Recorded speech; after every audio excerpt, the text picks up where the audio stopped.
7h46, on accueille l'invité du jour sur Intensité avec Ludovic Ravaillot. L'invité du jour, le rendez-vous de la rédaction d'Intensité. Bonjour à tous, c'est l'invité du jour sur Intensité pour parler de la ligne TER Paris-Chartres. Une réunion s'est tenue le mois dernier. L'ADUL PCM, association qui défend les usagers de la ligne TER Paris-Chartres-Nogent, a été reçue par la SNCF en gare de Montparnasse. Plusieurs points étaient à l'ordre du jour, comme la qualité de service de ces derniers mois ou encore le matériel roulant. Jean-Roger Condat, bonjour. Bonjour. Alors vous êtes vice-président de l'ADUL PCM et vous étiez autour de la table pour cette réunion. Vous parlez donc d'une qualité de service catastrophique depuis début mai sur la ligne Paris-Chartres. Quelles sont vos observations et le bilan que vous dressez? Alors effectivement, nous avons rencontré la SNCF et la région. La région était d'ailleurs initiatrice de la réunion pour discuter de la qualité de service qui est déplorable depuis, on va dire, le début de l'année. Pour donner quelques chiffres comme ça, au mois de juin, ça a été plus de 101 heures de retard cumulé, plus de 39 trains supprimés.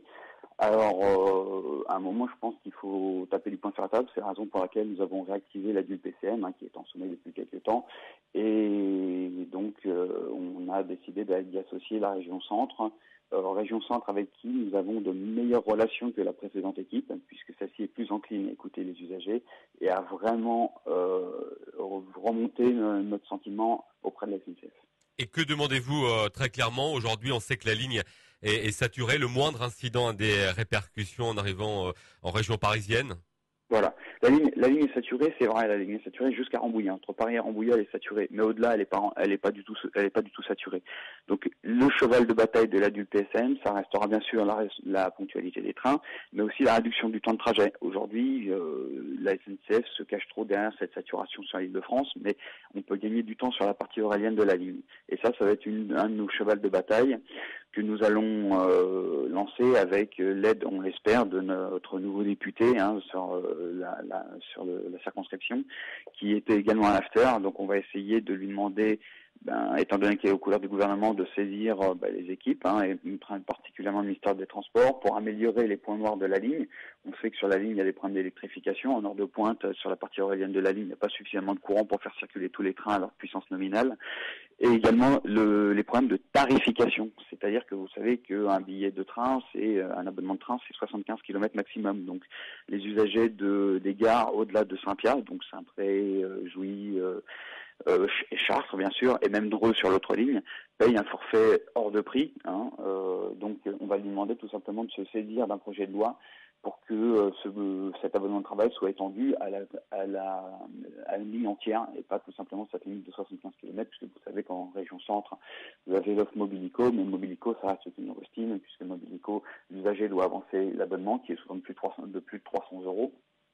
Et il sera remboursé ultérieurement, sachant que ce remboursement est un revenu et donc imposable. Donc on va vraiment essayer de travailler sur ces aspects-là. Ponctualité, tarification et amélioration des temps de parcours. Et concernant la ponctualité également, la SNCF qui indiquait sur son site en mai 90 trains en retard et 15 suppressions imputables pour des causes externes au système ferroviaire également. Ça, on peut pas passer à travers.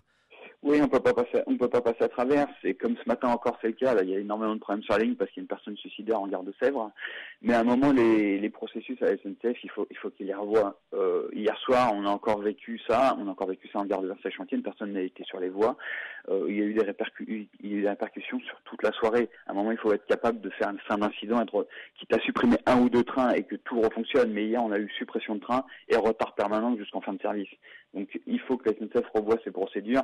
Ça, c'est hyper compliqué. On essaye un petit peu d'avoir un petit peu les différents process des différents incidents, mais elle est pas très encline à nous les communiquer parce que visiblement ils ont du mal à changer leurs process qui sont pour certains plutôt moyenâgeux. Et il y a eu quelques efforts au niveau de la communication tout de même sur les réseaux sociaux, notamment Twitter. Vous reconnaissez quelques efforts quand même. Vous savez du moins d'où vient le problème, quand est-ce que ce sera rétabli?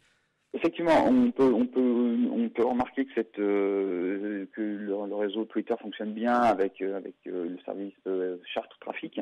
Mais il faut pas oublier une chose, c'est que ce service, nous en tant qu'usagers, on ne paye pas, mais c'est quand même un service payant pour la région. Donc indirectement, c'est encore une manière pour la SNCF de gagner de l'argent sur des situations perturbées. Merci Jean-Roger Condat. De rien. vice-président de l'ADUL PCM. Très bonne journée avec intensité.